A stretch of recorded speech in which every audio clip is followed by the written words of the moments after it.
وہ جو آخری میٹنگ تھی، یہ تو خیر ابھی کب کی ہوگی، اگست کی میٹنگ ہوگی یا اگست کے قریب ہم آخری میری میٹنگ تھی جنرل باجوہ سے.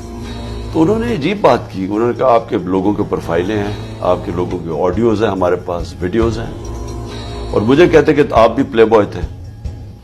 میں نے کہا میں تھا. میں نے تو کبھی نہیں کہا کہ میں کوئی فرشتہ تھا. میں تو ایک گناہگار آدمی تھا.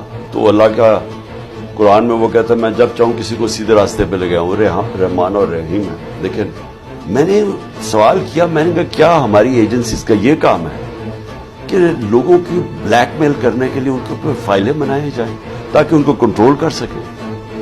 یہ ایجنسیز اس لیے قوم پیسے خرچ کرتی ہے کہ ملک کی دفاع ہو رہی ہے. تو تب بھی میں سمجھا کہ دیکھیں ان کا جو سوچ ہے نا، وہ ایک ہمیں ہٹانے کے لیے، جیسے ہمیں ہٹایا اس کے بعد جب انہوں نے دیکھا کہ پبلک ان لوگوں کو مسترد کر گیا. میرے ساتھ پبلک اس لیے آئی کہ ان تینوں کی شکلیں دیکھ کے تو لوگوں کے اندر ایک غصہ آیا. لوگ جان گئے تھے ان لوگوں کو. تو اس وجہ سے ہماری اتنی مقبولیت ہونی شروع ہو گئی. تو جب جنرل باجوہ کو بھی یہ پتا چلا تو ان کو ریورس کر لینی چاہیے تھی.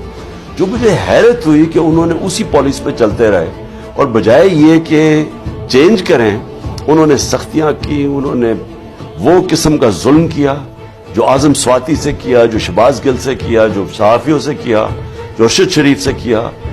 اور میرے اوپر کیسز کے اوپر کیسز ہر روز بننے شروع ہو گئے.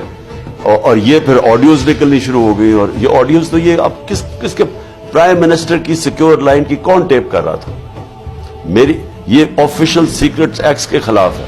میری اعظم خان کے ساتھ آڈیو نکل آئی، وہ تو ہمیں صرف ISI کر سکتی تھی. تو یہ شروع ہو گئے کام.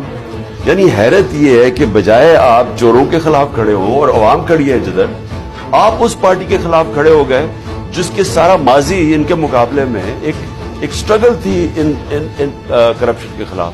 ان کو ختم کرنے کی، سب سے بڑی پارٹی کو ختم کرنے کی کوشش کی.